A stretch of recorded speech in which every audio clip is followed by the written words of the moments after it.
Welcome back to the Blindsiders. I'm Ben here with Dylan and Brian. Talk about episode number 2 of Survivor 50. And we're just hitting banger after banger right here with Survivor 50. I know I at least personally came into the season like at least cautiously optimistic, really worried maybe about some of like the celebrity stuff they were doing, whether it was going to be a little too twist heavy, whether they were going to kind of over pollute the game and not focus as much on the players, like almost like a winners at war style. But through 2 episodes, I'm really enjoying it. These are probably the 2 of the best episodes I've seen of Survivor in a long time. I don't know if you guys agree or disagree with that. Yeah, best episodes of the new era by far. I think that we are full steam ahead. I think that their editing of the storylines throughout these past 2 episodes has been great. Because you sit back and look at it, there's a lot going on, even though we're spending more time on other storylines than we are with some other ones that we've only touched on briefly. But I don't know, just like the coach, South Pacific Part 2, like coming out this season has been great. Coaching Ozzy, like that in and of itself is very interesting. I believe the Vatu tribe, everything with Colby and Rizzo and that tribe is just a great storyline. I think Colby is honestly one of the sneaky best storylines so far going this season. Like, I know they made that like Batman Beyond old Bruce Wayne comparison for him, but it's like he is giving it his all, even though he really does not have that much left to give. And I think that he is allowing his game to evolve socially, which is just great to watch. And then obviously everything going on with is this the Sela tribe, our faux disaster tribe, who's not a real disaster tribe? I'm gonna pull up the tribe names because I don't remember. It's Vatu, Sela, and what's the other one? Luvu, not Luvu. What is it? Nelu? It's like with an N, right? Tribe. I don't have my tribe chief. I'm historically really bad with. I have historically been really bad. So sorry, we have Sela. Sela is the tribe we get for tribal counts tonight, and then we have Sela, Kalo, which is Coach's tribe. Then we have Vatu, which is Colby. Yeah, I think this has been phenomenal. Glued to my seat for every second of the season so far. Savannah was in kind of a no-win situation here. I think playing back-to-back, already tough. Playing back-to-back as a winner, impossible situation. The fact she made it past 1 vote is pretty impressive to me. I have thoughts about the Savannah vote that we can get to towards the end. I think it was actually one of the few things production editing has not done right this season, is that I feel like the narrative for her vote out in this episode was not, I think, well given to the viewers. But I think maybe it was so obvious that is where the vote was going that maybe they purposely redirected us with the edit. Unfortunate, feel bad for Savannah. I think there's a lot more story to this episode outside of Savannah. Tough. I mean, it sucks to have 2 winners out this quick, and one of which is out to Medivac. That is not ideal. And I think it was, we sat here when we talked about the premiere last week that Kyle and Savannah were in. I mean, Kyle was obviously in a fantastic spot. Savannah was in a much better spot than we thought. And I don't really know what happened between now and then. So I do think the Savannah edit was a little not great, but everything else has just been so fantastic. I think the dynamic Christian, what an episode for Christian. There's just like, wow, welcome back, Christian. I can't tell if we're getting a winner's edit for Christian or if we're getting a tribe swap pre-merge like blindside vote. I don't know, but man, Christian has been phenomenal. Yeah. I mean, if like you put a gun to my head right now and I had to guess the winner, I'd probably say Christian right now for sure. But like definitely still early. If we're talking about the narrative as to Savannah's boot in particular, this episode, it feels like the narrative we've gotten through 2 episodes with this tribe is the Christian is just running the game, right? Like he got his way in both scenarios. In the first trial council, he was the primary person pushing Jenna within like the core alliance, because he was like pushing the narrative of like we don't want to vote out one of Suri and Ozzy and then come back to camp and have the other one be upset, basically. And so he was like the main one trying to redirect the heat to Jenna specifically. And then here, 2 times we get it laid out. Emily wants Ozzy out. Devins wants Joe out. Christian wants Savannah out. Savannah is the one who goes. So Christian ultimately is the one who gets his way in this kind of like, Cold War power struggle within the majority core. So yeah, it definitely feels deserved that he's like kind of been the star of the season so far. He's really great television. He's like, I would say, one of the more universally beloved players in the history of the franchise, and he's playing an absolutely killer game so far. Interesting. Sophie made an analogy on Tyson's podcast that Christian is Vecna and Suri is the hive mind who's controlling Vecna. I think that is what remains to be seen with Suri and Christian, because that, I mean, I guess, I don't know if we want to even discuss the preview for next week. I did not watch it, but I know what it is. Tribe swap next week. I think we have to. I think it definitely will color our analysis, because I think a lot of our base analysis is not going to be like super relevant because we're not necessarily going to have the same tribes. So I think we all expected tribe swaps once or twice before pre-merge. I am a little surprised it is happening this early. I think that we'll see how that plays out. I think when it goes to Christian and Suri, I think that is kind of the battle that I'm waiting to see who is actually in the driver's seat there. It feels like Christian is, obviously, but Suri's the social goat for a reason. I think that Suri's ability to take any sort of eyes off of her needs to be studied in like the CIA and other like facets of where being secretive and manipulative and things like that. I think she needs to be studied because she is just so insanely good at it. And whether I think a lot of it is she's keeping herself alive, but also is Christian and Devins and Emily blind to it and they're already under her spell, or are they realizing that they can utilize it now and then cut her when they want to? I don't know if I assume that they also, like us, assume there would be swaps early on, just not this early. But I think that's going to be an interesting thing to watch, because once again, if I'm on a beach at Suri, I am yelling at the clouds, let's get her.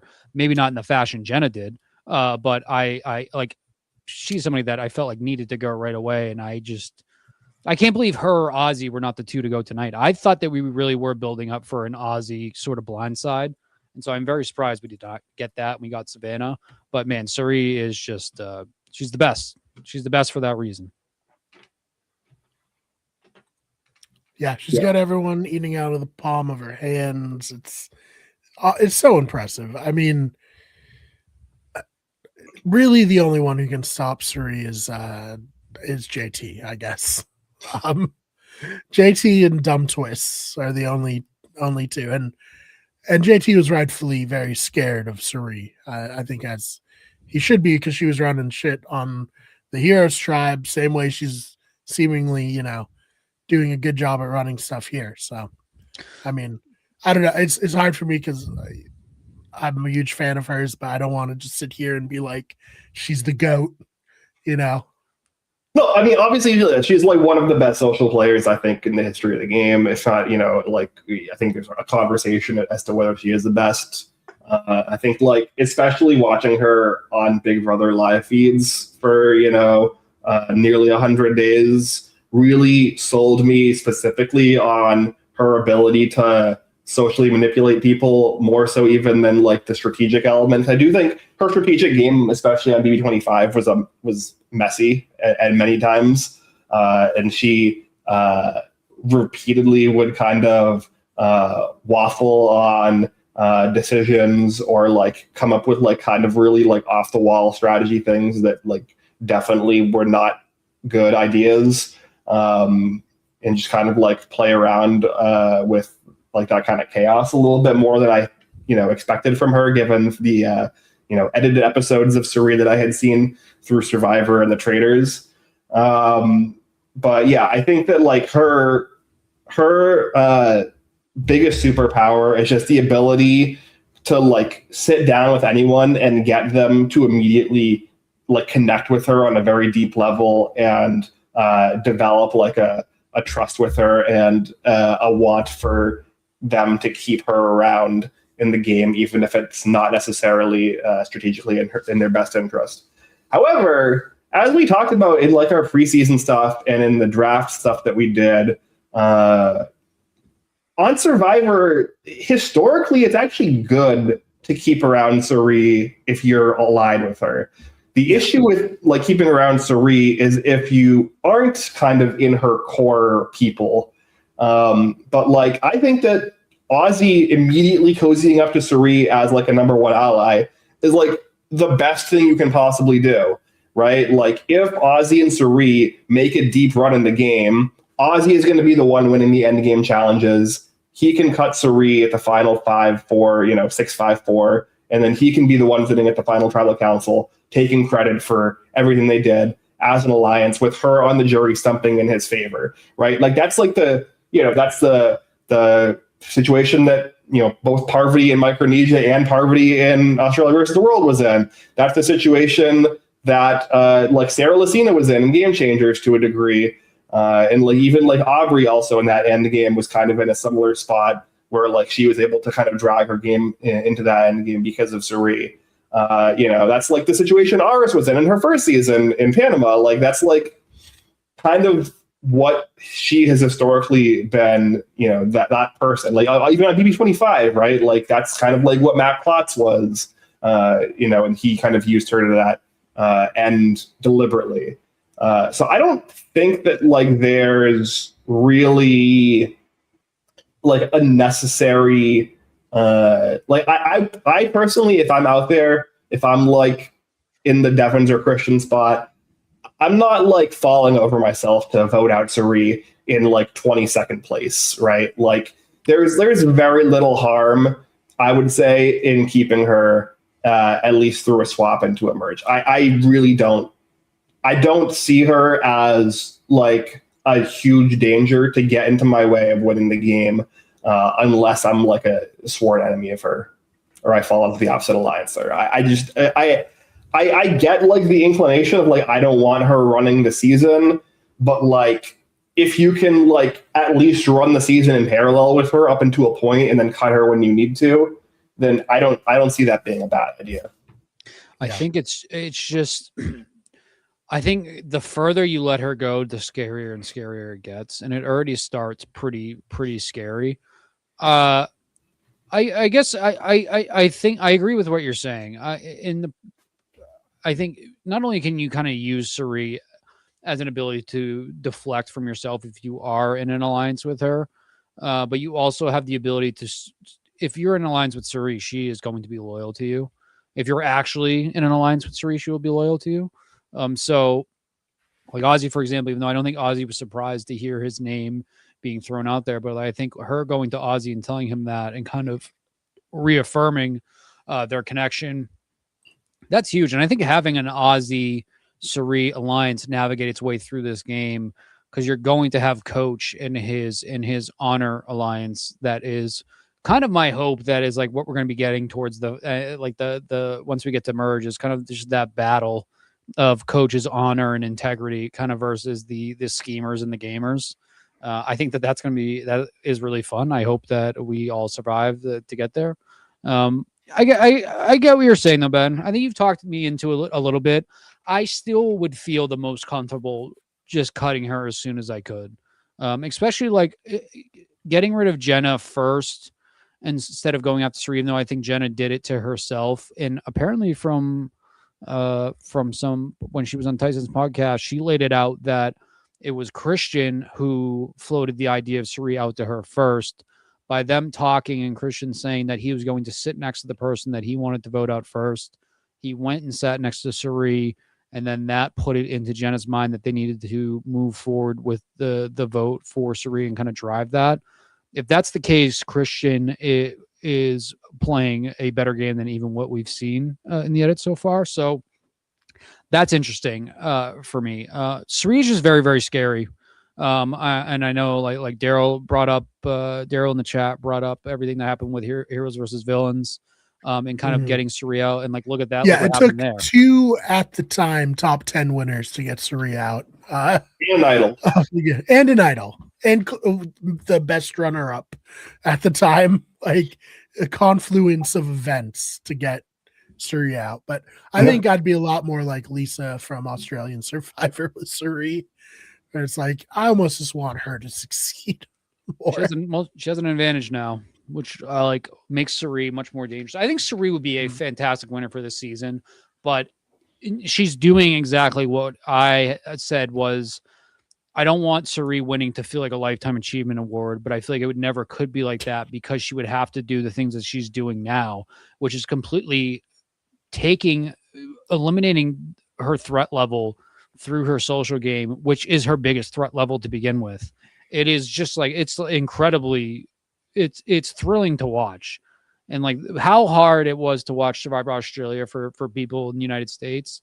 I think I'm very, very happy she's here and we're able to see that, and we're able to kind of see her go through this. I don't know how to pronounce the name. Fuqua Johnson in the chat says, you guys are the best season 50 show. Take that, Rob. Suck it. Thank you. Tell everybody. Rob Tyson. I will. Yeah. I think Tyson's podcast, in my opinion, is the second best Survivor podcast to our podcast after ours, of course.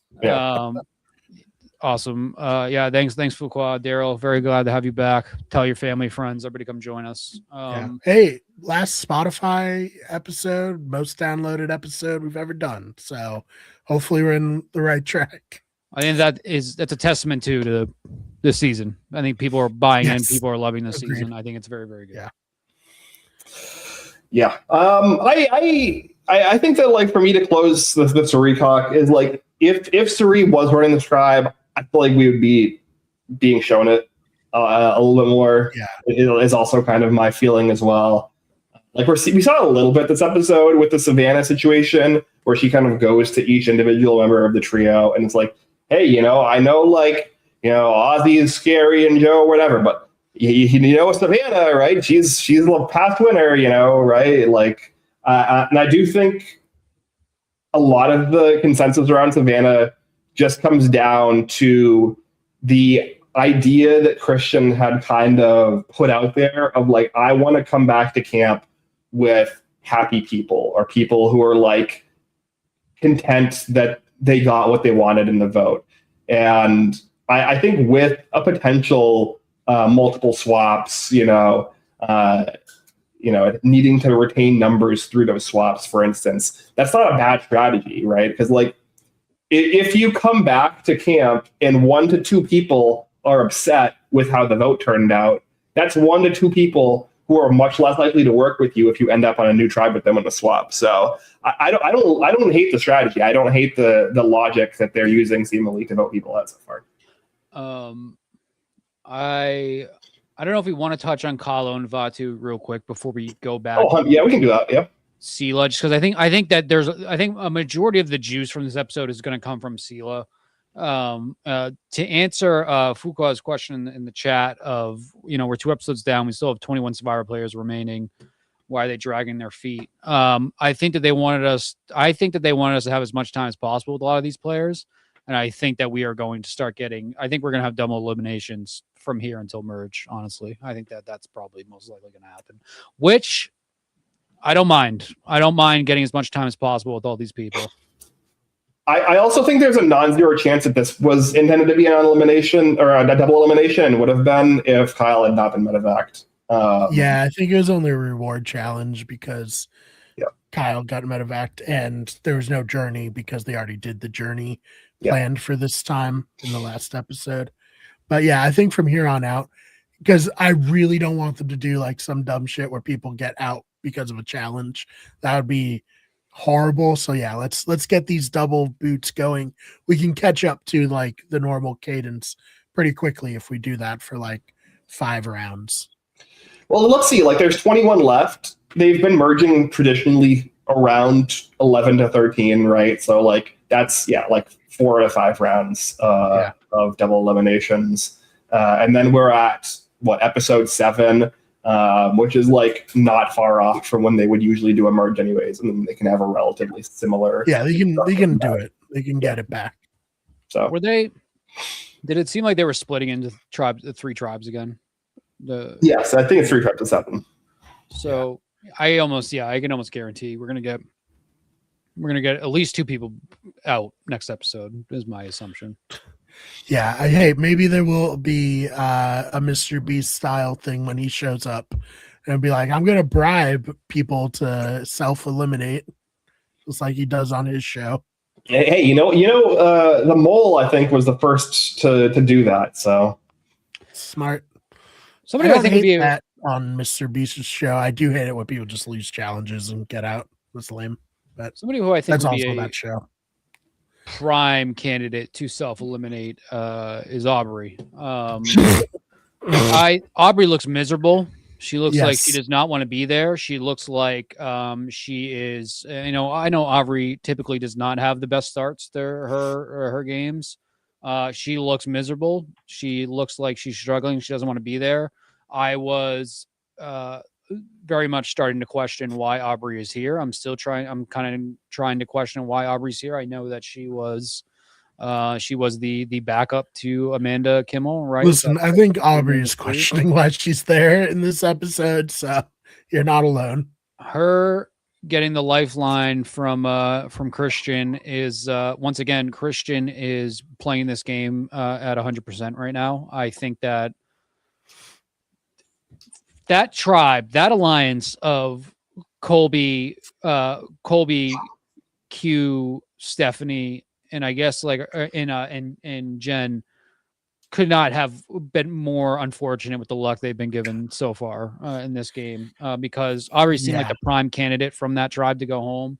And then now she has an idol, which I don't see a situation where Aubrey would not want to play that idol unless she thinks she has numbers.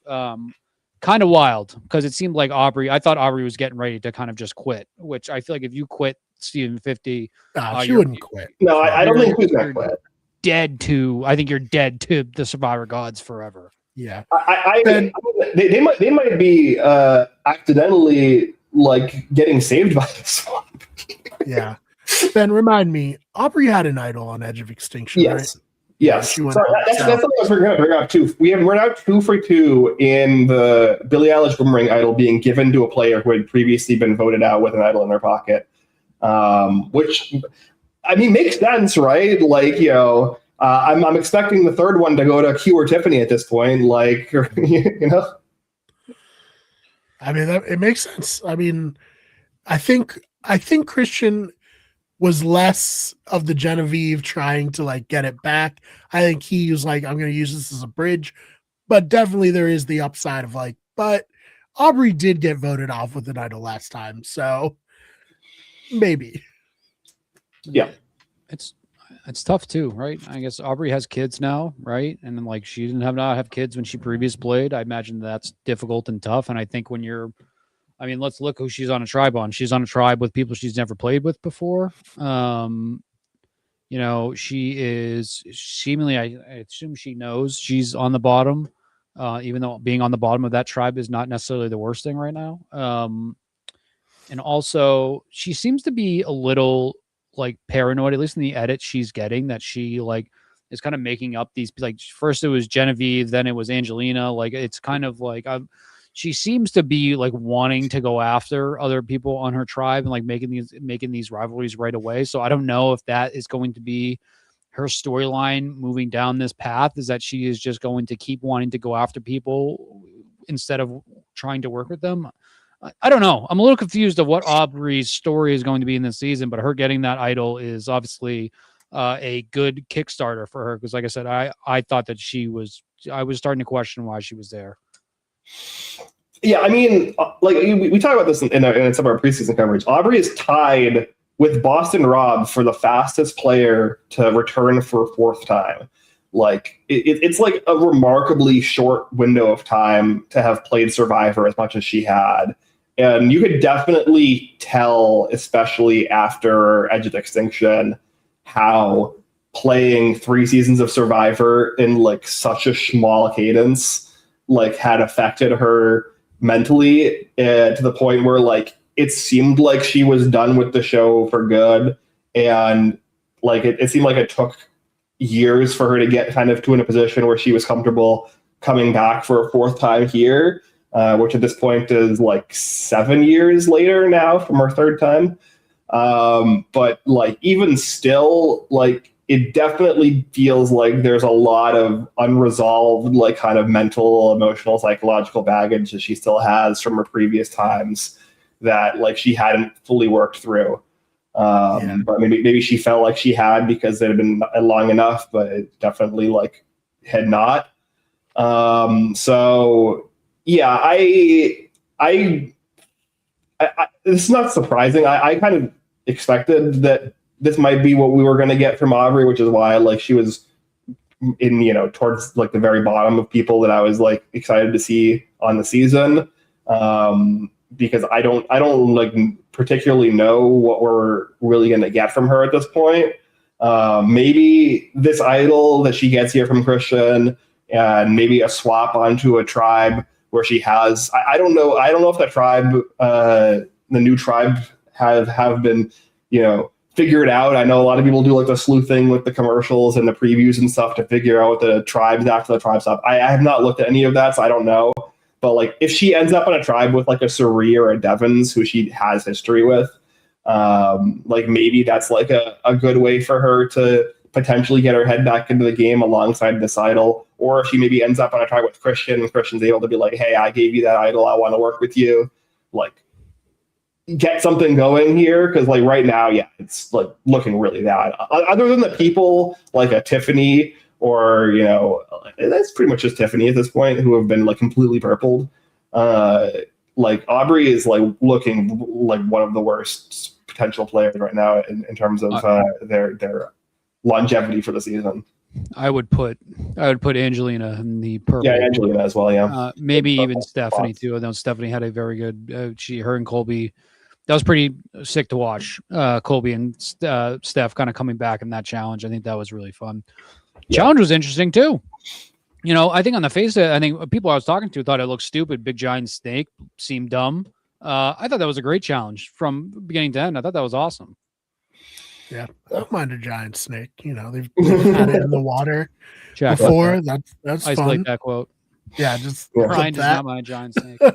You know, what's better than one giant snake is 3. You know. Yeah. Speaking of which, did you hear Chris is on the challenge? This is coming. Yeah. Set myself up for it. Mm-hmm. Yeah, Rick Evans has a lot of experience being around giant snakes. Yeah, he does. He performed well. This was his undoing and Edge of Extinction, but yeah.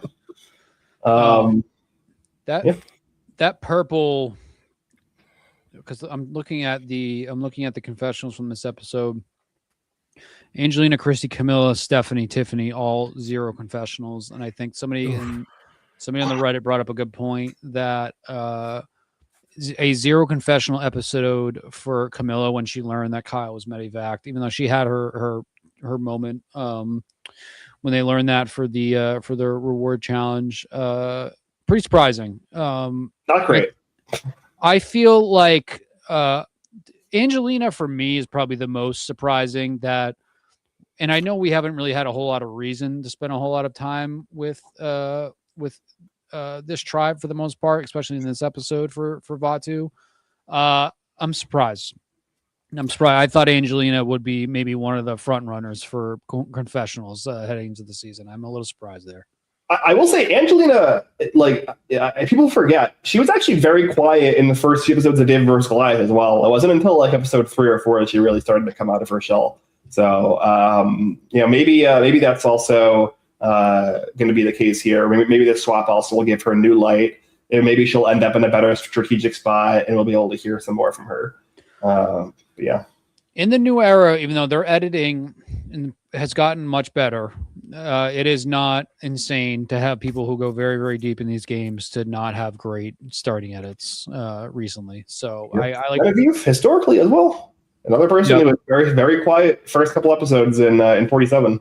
We talked about her super quickly on our Traders podcast, but Erica, winner of season 41, did not hear from her really much at all pre-merge, and then she was a winner out of nowhere. So I'm not like overly paying attention to the edit, but I do think that like players like Tiffany, Angelina, like Steph, we're just Chrissy, another zero confessional for her. Once again, did not have a whole lot of reason to spend time with Kahlo in this episode outside of the challenges, but I'm surprised. Naturally, every season is going to have those people that are not going to get their time to shine. Either they didn't provide that much, or they're obviously going to be gone very, very early. But Angelina is one that I am surprised, and I don't remember the confessional count for Dave Rasclat, so I'm trusting your word, Ben, on that. But this was less a confessional count situation and more from like her like personality and antics didn't really like start ramping up until like a few episodes in.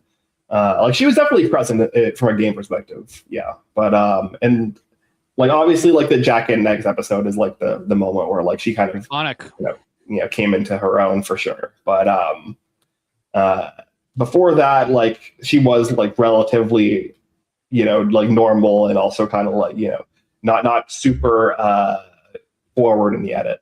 We can talk about. Let's talk about the Chrissy of it all, because I think this is another interesting situation we're getting here. Because with both of these tribes, we have Aubrey on one side and we have Chrissy now on the other, who are like getting like really like heavily negative edits from the perspective of their other players.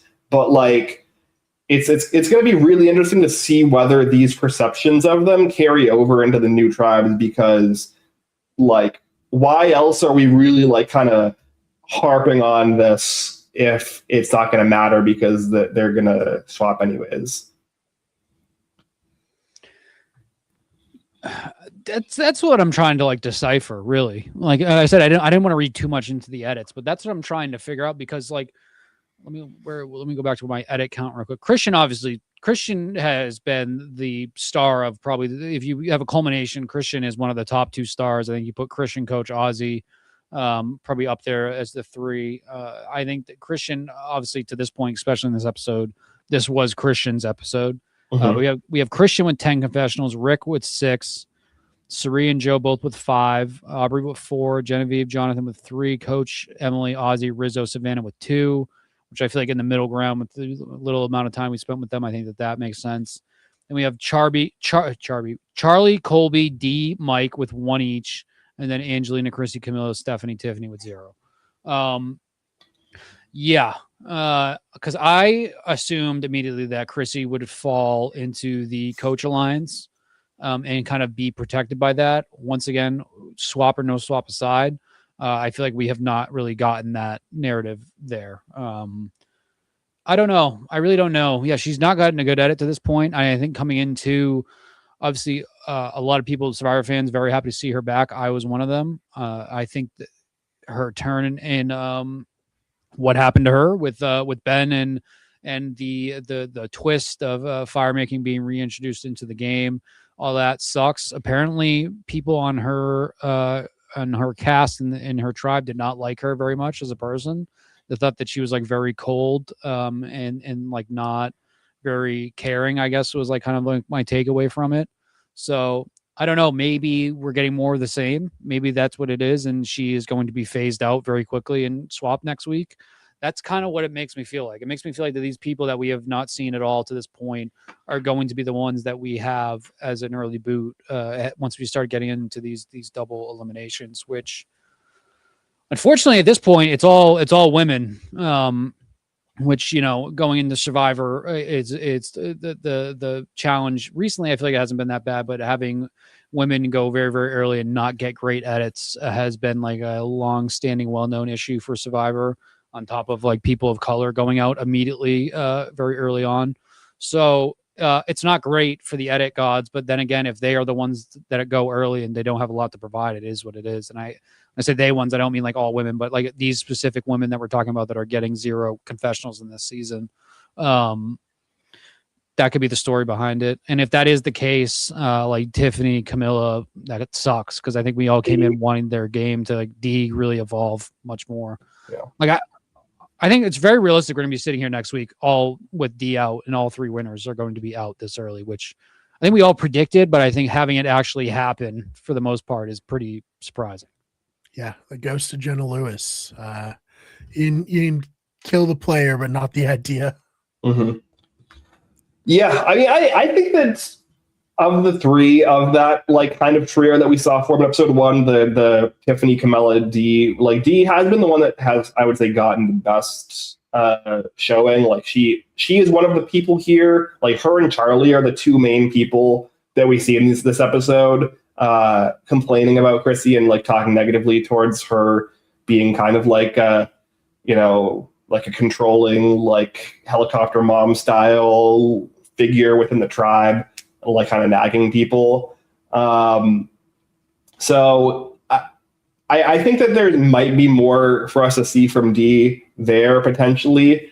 Or it could just be like those are the 2 main people who had an issue with Chrissy's behavior, which I think also might track with them being the 2 youngest people in the tribe, which probably plays an element into them not liking that like kind of like nagging mom, archetype. But yeah, I think that like not great from Chrissy in particular when it comes to Charlie, who seemed to be the swing vote on this tribe from like a structural perspective, to have what should be like a really easy slam dunk. Like he even references Maria in this. Obviously, him and Maria did not end well on 46, but he comes in and he says like, I have a history of being immediately drawn towards working with an older woman as an ally, but like I'm turned off by Chrissy, and so like that's not really that doesn't seem, or he specifically says, I think, that like the tribe as a whole does not seem to be vibing well with Chrissy, and so like that seems to be a non-starter there. Whereas if she kind of like was just like not as abrasive to people in this circumstance, and obviously I think a lot of unconscious bias plays into this as well. Just being an older woman, like you're gonna be seen differently if you act the same way as like a younger man, like yada yada. However, that has to be something that you're cognizant about as a player. I think it's just like a really unforced error for her to like not make this connection when it seemed like she had at least like a workable relationship with the Coach Jonathan duo, and like Mike White was like potentially like kind of floating towards that side. Like earlier on, like I was relatively confident that if this tribe had gone to tribal council, that D would have been the one to get voted out. But like if they lost the Unity Challenge this episode, I think it's not out of the realm of possibility that like Mike and Charlie swing towards the D Camilla Tiffany duo or trio, and the 5 of them vote out Chrissy. It's what makes me not concerned, because we're in this season already. What's happened has happened. I think when we talk about players like Aubrey, players like Chrissy, that, and I think the example you used for Aubrey too, of like her how much she gave to this game and how much she played so rapidly and kind of coming back after this amount of time, I can see maybe the mental strain, the conflict she would have. I think for Chrissy, we were kind of really hoping that this would be the opportunity where she learned from some. I think Chrissy played a fantastic game in her season. Obviously, Chrissy probably should have won. Did everything she needed to win at that point, but really the only people that should have won seasons are the people that won seasons. So you can't like say one player should have won if another didn't deserve it. Not the ramble about Ben and Chrissy, but I'm a Devin Pinto should have won guy. So like, I think it's a little disappointing. And another like, well, okay, why is this person here? If they're here and they're kind of off to this bad start, it's a conversation I'm going to have about Joe too in a couple minutes. Of if you're not going to learn from what was a detriment to your game, seemingly last time, and things that you knew about, and I think Daryl brought up that Chrissy blamed her cast for her bad social game in 35. Rather than like owning it herself. I think we all like people that take accountability for their flaws in the game. I think that's pretty disappointing from Chrissy. And obviously, I think a lot of us were all very, very high on Chrissy heading into this season. So that kind of sucks. That's disappointing. But I think that the kind of the story of 50 overall is we're seeing the evolution and like these people that we wanted more from that are giving us more like Christian, like Ozzy. I think that what we've seen from Ozzy in the season has shocked me. I think Ozzy has been great. Colby on the opposite side that we've already talked about, the evolution of Colby from Outback to what we have right now is it's just an insane story, and it's like a story of life and aging that we're all going through, and like many of the fans have been watching for 25 years now. It's just I think all that's been great, but I think when you get into some of these other castmates like Aubrey, like Chrissy, I really hope we get more from Tiffany and Angelina, that you would hope that they were able to evolve their game from what we saw early on. And if we aren't able to get that, it makes you question some of the casting, because there are obviously a lot of other people that fit that same type of archetype that we could have had that, in theory, maybe we would have gotten that evolution from. I don't know. Survivor's a tough game. And I think, whether you played or not, I imagine once you hit that beach, maybe your game plan that you thought you were going to do gets completely thrown out the window. And I think that has happened with players maybe like Chrissy, like Aubrey. I hope they turn it around. I do, because I think that would be very, very disappointing for them to stay on this track and to just completely kind of get washed away once we have this swap, once we get closer to merge. I want more from everybody. I'm very, very, very happy with the edit we've gotten for like Coach, Christian, for Colby, for Ozzy, even Sarita at this point. I'm like very, very happy with all that, but I still want all that for all these other players too. So it will suck if we don't get it. It sucked to get that from Jenna. It sucked to lose that with Savannah too, even though I think Savannah, I can't imagine the mental strain of playing that season, winning that season, doing what you need to do, kind of taking that abuse, if you want to call it that, at her final tribal, and kind of just like getting that understanding that you didn't connect with these people like you thought you did, even though you won and people were judging you for it. I can imagine it's a very, very mental draining thing too. Especially for like a lot of these people with families and kids. I think being away from them for the first time in a long time, I imagine that's very tough too. Like these are all human beings. But I want more. I want more from Chrissy. I want more from Angelina. I want more from Aubrey. I don't want them to see them just flake out like this on a season like this, because we probably will never see them again. And I want more from them. Yeah, that's like the inherent disappointment of all-star seasons is some of the people just don't perform as well as you hope, or as well as they did the first time. And I mean, ask Tina about Survivor All-Stars. I'm sure she didn't enjoy that. Or Rob Sesternino, same thing. Vetus was it's hard to explain, but Vetus was somebody that people really looked forward to playing again, and then he was just immediately off first and was being weird and giving off bad vibes on second chance. So that's just part of the all-star experience, is being very excited to see people come back and then being very disappointed in how it plays out for some of them. Mm-hmm. Yeah, PG, I think, is another one that for me, I was very big PG fan. I'm very excited to have her back, and then she kind of flamed out. Just kind of like, that's it. God damn. Tony Vlachos and Game Changers. I would have lost my mind had I not known that he played again. Yeah. Watching that live, being like, "Oh my god, what just happened?" Mm-hmm.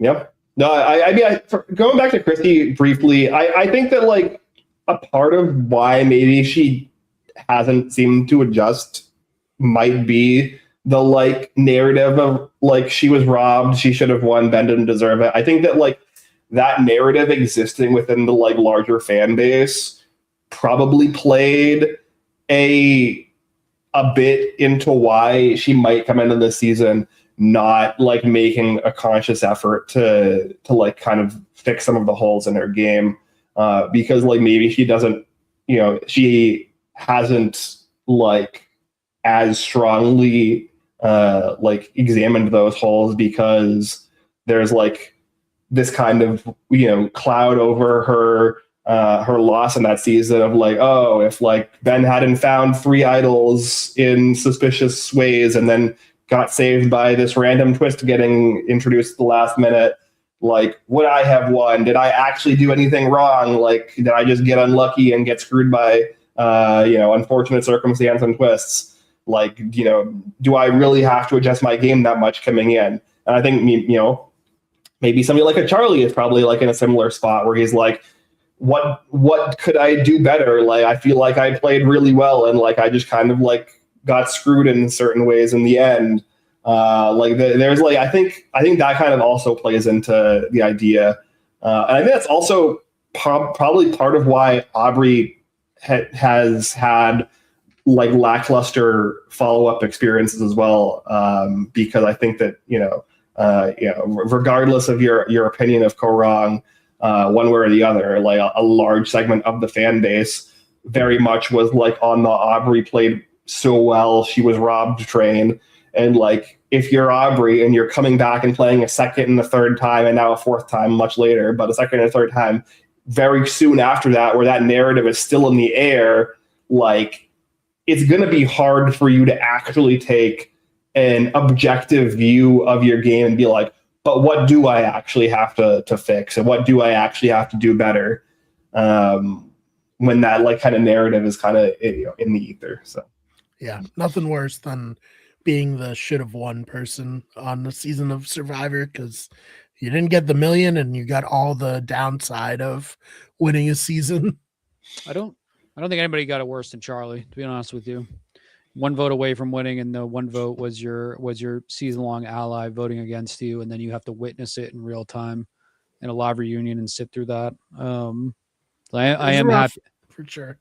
I am happy we're getting a little bit more from Charlie in this episode too. The challenge was awesome. I think Charlie, Coach, and Jonathan, once again, seems like a fever dream sitting through that, watching Charlie, Coach, and Jonathan fight and win a close challenge like that. That was pretty sweet. So I hope we get more Charlie too, because Charlie is, I think, someone everybody was very high on coming into this season too. And it seems like maybe sort of the edit is slowly coming around on Charlie, but I think that also, like we just talked about with Chrissy, I think that she has highlighted herself so much as the first boot on that tribe.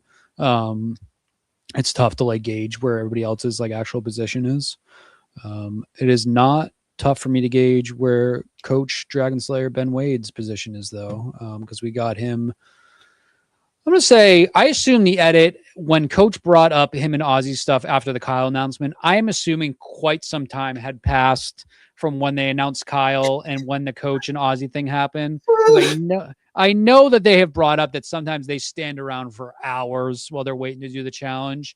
I am choosing to believe that that is what happens, because Coach would never make it about himself, and Coach would not overshadow somebody getting hurt like this, because Coach, all in all, he is a man of the people. So I am just assuming that the people in the editing room knew they had to kind of splice it together like this. They were reluctant to do so.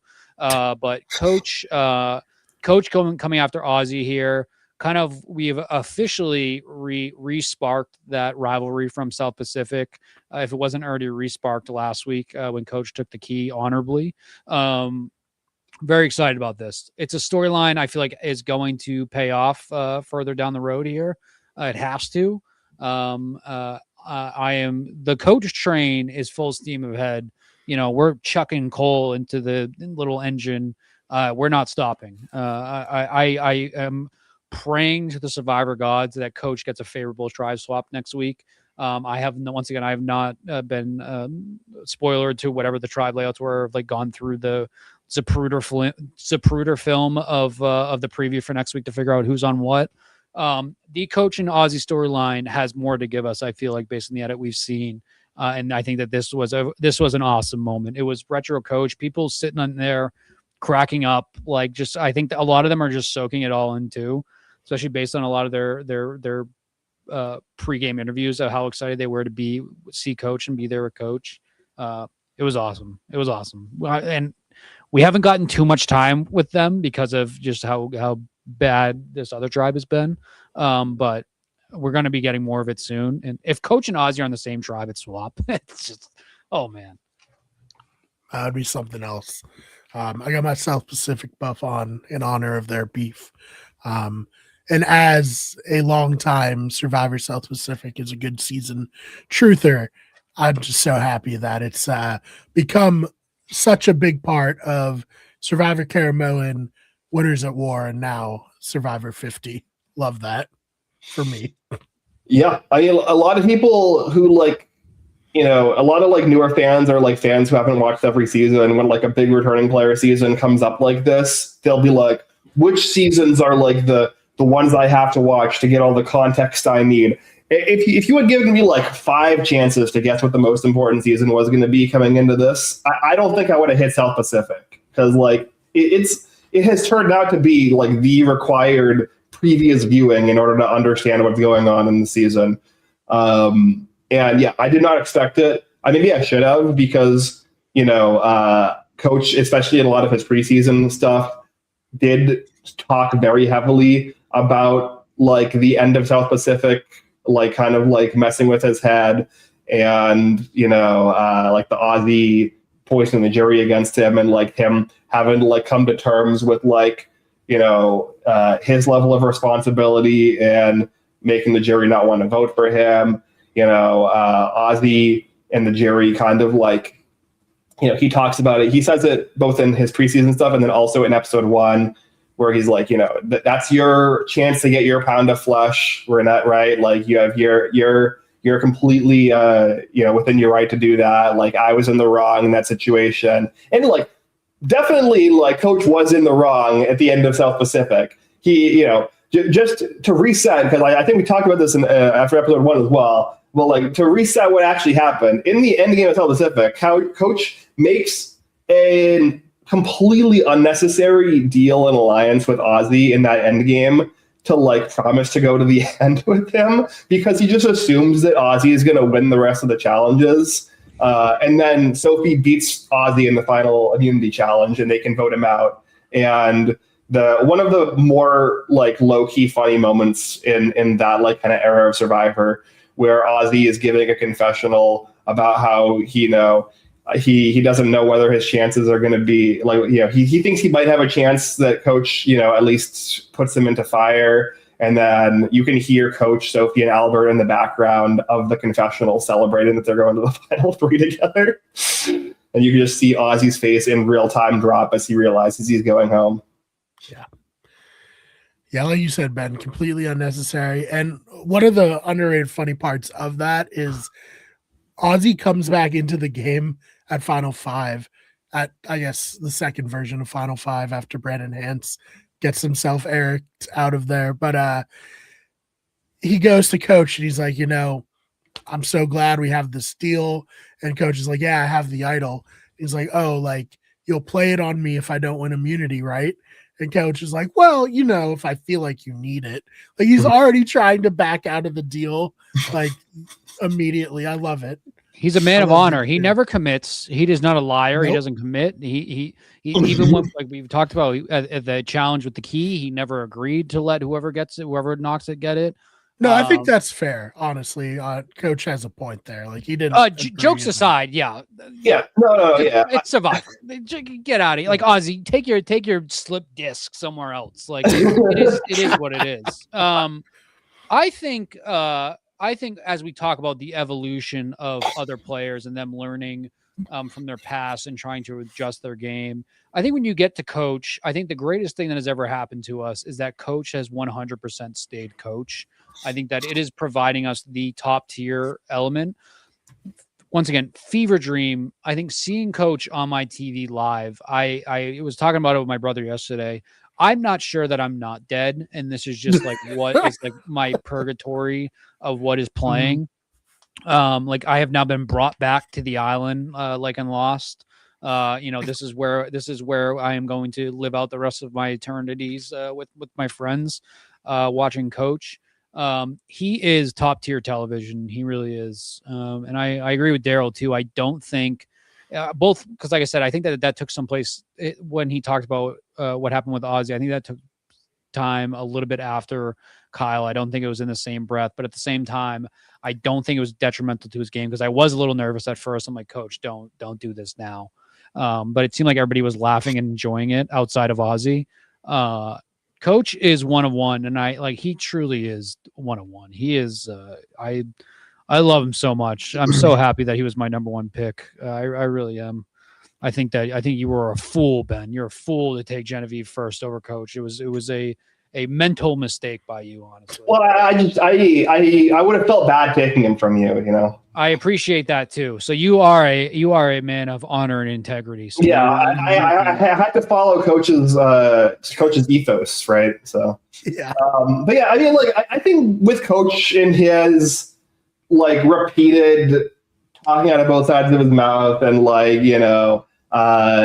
like making half-hearted deals and like kind of weaseling out, like he almost like kind of goes to like the George Costanza school of lying, right? Where like it's not a lie if you believe it. And I really do think in many cases Coach legitimately doesn't realize that he's being a snake in so many cases, or like he sees like he almost kind of like externalizes a lot of the negative things that he does to people, and like in order to like rationalize keeping his honor, it's like very interesting to like watch somebody do that kind of mental gymnastics. And I think like we got like a lot of that in 48. And I think when it's like half the cast doing it and they're like not super like compelling players, and it doesn't lead to like super compelling gameplay, it's not as entertaining. But when it's like one person who's like at like a 12 out of 10 at doing this consistently, and like they're as much of a character as coaches, it just works. It's just so good. I think it's like on the opposite end, it seems like a player like Q, who obviously was very chaotic in his season, learned that it was not going to be something that would help his game to keep doing that. And so far, I'm actually really, really happy with the version we've gotten of Q, that we're not getting the exact same Q that we got in his original season. I think that we're getting, we'll see the more time we spend with Q. But I think I really, really like this version we've gotten of Q so far. And I know he was a little bit more calm when we started his season, and things kind of escalated to being, Q becoming Q. But I like on the opposite end, I'm glad that we're getting this new version of Q. And whereas I'm still very happy we're getting old school Coach. I think that is like two different things can be the truths. I mean, look at Coach. He literally almost sacrificed his life to be out there and get fish for his tribe. So he's still putting his tribe ahead of himself and his own body. Thank God Jonathan was there to save his life. That was Aquaman himself there to save Coach. I think it reflects that when you are with Coach, you are with Coach, and I think when you are with Coach, Coach is with you 100%. I feel like if you gush up to Coach, Coach will have you there. You are under Coach's wing for the rest of the game, and I feel like Jonathan is hopefully there because Jonathan saved his life. Like Coach said, he literally saved his life. Those were tough, rapid tides that were coming in. The current was pulling him out. Both his legs gave out because they were probably swimming out there for hours. He needed his coconut water. That was just an awesome Coach scene. I'm very thankful that it was not a more serious injury. Like initially, I got a little bit nervous at first. But the scene of him coming in on the boat, and then we're almost getting like him doing like the martyr walk again with like kind of limping through the sand. It was just, it was awesome. It was great. Hey, I mean, swimming with fins, that's tough. If you don't do that, you can see how you get a cramp. Yeah. And we got Mike White giving like the gym face of the camera behind Coach's back. Which is great. Good stuff. Yeah. All right, let's get back to Sela because I could talk about Coach and how much I love him for hours, but we'll eventually have to close out this episode because I do think I think the Devons and Joe. I think that was apparently Savannah on her she's on Mike Bloom's podcast today, said that fight was actually much worse than what we saw on TV, that it was much more serious. Yeah, she said the same on Chat BCC as well during the episode. So I'm not a big Devons guy. Like I told you, I essentially casually watched his initial season. I was very much That's the way to do it. I was very much not huge on Devons. I do very much enjoy his and I'm starting the podcast for Christian's bromance going on this season. Spock and Kirk. I think that's all awesome. Before we get into Joe, clearly being somebody who has not learned from his mistakes in previous seasons and the whole how he needs to play the game. I do think Devons kind of came off a little sucky here, to be honest with you, of lying to Joe and not immediately like coming clean. Because then he talks about like playing with grace to Joe and stuff like that. Like, I generally do not like Devons. I know that you guys I think Ben, you said that you're kind of coming around a little bit on Devons this season. And I enjoy him and Christian's what they have going on because they are running that tribe. Regardless of Joe's mistakes in his game, I would be pissed off if I was Joe too, because I think that like you will openly whisper to somebody as they're walking away, and then you lie to the person that you're claiming you're in alliance with, and then you get upset when they get upset that you're lying to them. I think that he came off like an asshole, to be 100% honest with you. I'm not like out on Devons where I'm like, I hope this guy gets out of this game right away, but I think Devons kind of sucks, even though he's playing a good game right now. So my perspective is, if two people get into a fight on Survivor and one of them is in the core of the majority and the other one is basically powerless, the contents and the context of the argument doesn't matter. The person who's in the minority is in the wrong. And that's just that's just how it goes. I don't really care about like who's like right or wrong. Like right or wrong doesn't matter on Survivor. Joe is in the wrong here because he's not in the majority, and Devons is in the right because he is. That's all that comes down to for me. You're not wrong. I agree with Daryl too. Joe is not in any position to get as upset as he did, but I can see why he got upset. And I think that Devon's playing the whole like, hey man, it's Survivor, which is like, yeah, it's Survivor. So like you're talking about playing with grace, lie to me and say that lie to me, not as openly as you just lied to me. Like make a more like what he was saying about what Savannah said was nonsense. So like I said, I understand why Joe was mad. I guess that's the point I'm making. I think that Joe completely blew his game up yesterday, and it was more of the same on the same conversation that we're having that I said about Aubrey and Christy. I'm like, why is Joe here? If he is still doing this even without Eva, and he's still playing this honor integrity, and he's not willing, and literally everybody on his tribe is saying the way that he wants to play this game sucks and is not going to allow me to work with him, and like I don't want to work with him. I have two questions. One, why vote out Savannah in this episode? Like if he's that detrimental to what we're seeing, why not just get rid of him right now? Because I guess like once we get into this swap, I think that Joe is a troubled soul who Coach can reel in and kind of like stray him down the path of being honor and integrity. So people should be very nervous about that. But like if Joe sucks this bad, why keep him around and get rid of Savannah? That's what makes me think that like the vote was so obvious that's why we did not get any time at all of them talking about it, because it would have been so obvious. But I don't know. I don't know what Joe's doing. I don't know. And I also don't know where he can come in thinking that he can like try to dictate how people are playing. Cause on the flip side, to side with Devons, if I'm there and I played Survivor already once and I have this guy coming in that wants to do this honor integrity and is not willing to, scheme in any way, like even Coach who honor integrity, he is going to scheme. He's not going to be upset if people don't scheme against Coach, but if people want to scheme gameplay wise, like you can't dictate that for other players. So Joe does suck. I think Joe is in the fault. I think that Devons was kind of like a gaslighting asshole during that. Oh, 100%. Yeah, no, he definitely was. I mean, that's Survivor. Yeah, it's a game about gaslighting people. I think the only thing Devin did was he did it poorly. Like he lied poorly and he gaslit poorly. But like he's in a position where it doesn't matter. And like Joe's in a position where like it does. So yeah, I think people like try to ascribe their own like if this like they try to like recontextualize this argument happening outside of the context of Survivor and then decide like outside of the context of Survivor in real life if this were to happen, who would be in the right and who would be in the wrong. And yeah, in real life, if a situation like this were to happen, like Joe is 100% in the right.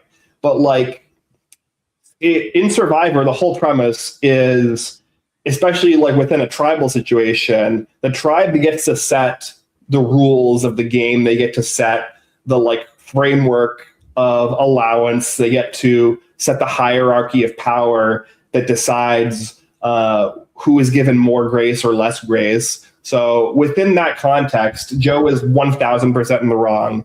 He created an unnecessary conflict that almost put him out of the game in a situation where he otherwise would have been seemingly okay. And yeah, it doesn't matter what Devin said, honestly. Like it's just like you can personally as a viewer think that what Devin did was shitty, but like it just simply doesn't matter in the game.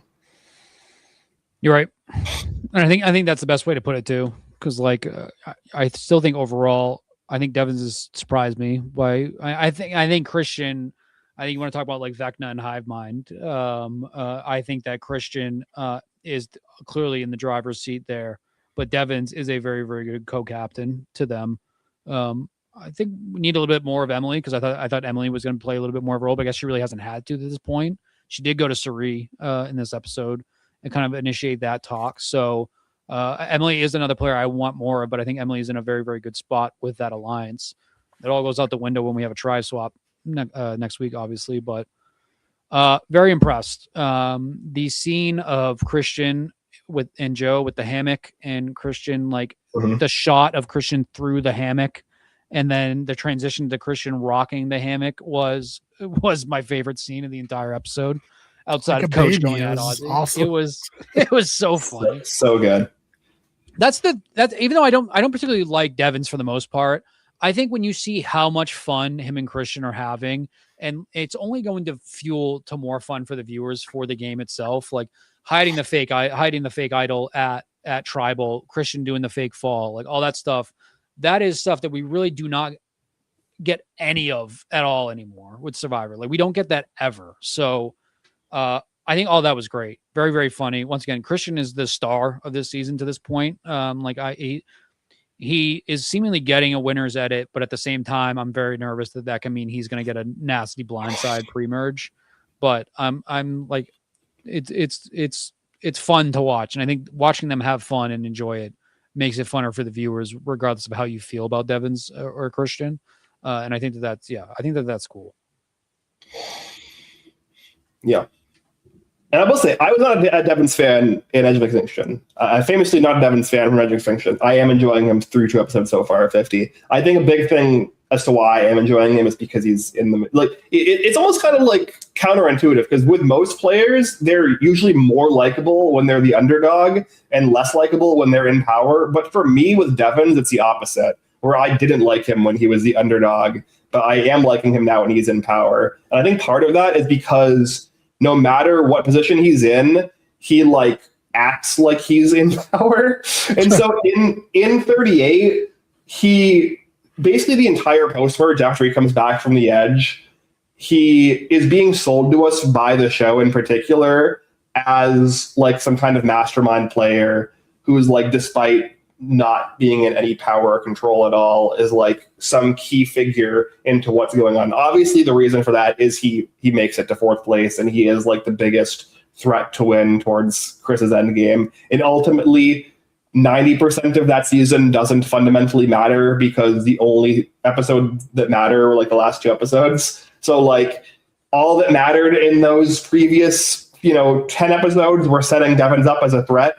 So like because that season had to be edited in a really like wonky and like kind of infuriating way because of the outcome, it felt like Devins was being sold as a bill of goods to us as the viewers. Were like, the show was trying to be like, look at Devins, he's playing, like, he's doing all this stuff, he's playing so well. And I'm like, well, no, he isn't. He's on the outs, he's not driving any of the strategy. He's basically being dragged along because people don't find him to be a threat. And then he, is winning challenges and finding idols. That's not like a particularly compelling game. Like, yeah, he's doing a bunch of showy stuff, but it ultimately isn't actually amounting to anything of meaning. And so, like, that's the reason why I didn't particularly like him on 38, because it didn't feel like the product that we were being sold was accurate to reality. And like, I just didn't buy into it. But on 50, he is doing like a bunch of the crazy stuff. And he's like, with the idol thing, him and Christian do this episode, which I really enjoyed. I thought was a lot of fun. Like, he's doing that from a position of power, and the show is selling him as like one of the power players this season. And I'm buying it because I can tell he is one of the power players this season. So it feels more authentic. Yeah, I get that. I think why I was hesitant to like get on the Rick Devins bandwagon when it was happening was I just didn't like the idea of someone from the Edge winning, and it felt like he was going to win. And then it was like, it can get worse, Brian. It always can get worse. Let's have somebody who's been out of the game since week 2 or 3 win the whole thing. At that point, I was like, damn, I would have preferred Devins winning, honestly. But love Chris on the challenge, though, of course. He's my challenge goat from the 1 or 2 seasons I've watched that show. Yeah. So we talked about, do we want to talk about this like idol play thing? Because I thought this was like a really fun capper on this episode. And like, I did not expect Christian to like take a fake fall. That was really awesome. And then like him playing it off and like saying I meant to do it, and then like walking off in the wrong direction and Suri having to like correct him and be like, hey, Christian, follow me, because like him pretending like he was like super mentally frazzled from it. Just so good. Yeah, amazing. I love the fact that like the way the idols work this season, finding them doesn't mean you get it. So let's take what little bit of power we can from this and potentially help ourselves in the future. Loved that. Like, this is the reason why returning player seasons are great. This outside the box thinking. I think fake idols are one of 2 ways. They're unnecessary and sometimes mean, like Angelina trying to get Allison with the fake idol. And then there's instances like this where I think it's fun. I think it's only going to add entertainment to the game. The Christian fall is great. I think that coordination, once again, the Christian and Devins duo, regardless of how I feel about Devins, is fun to watch. It's awesome. And feels like it's going to play a much bigger role in the season overall. Yeah, it was all great. The concern, him walking in the wrong direction after, it's just it was great. It's great TV. Christian's delivery. I mean, dude crapped his pants at the very beginning of this episode, and then had one of the best episodes players have had and recently. So very, very cool. I think it's a lot of fun. I'm very curious to see how it plays out. Like, if we get an immediate playoff to this next week. But no, it's great. Like I said, sometimes fake idols, they're unnecessary and they're dumb and they're stupid. I don't think that this is one of those times. I think it's a lot of fun. And I will say sometimes it's mean and fun, like when Randy got the fake idol. But that was a specific situation.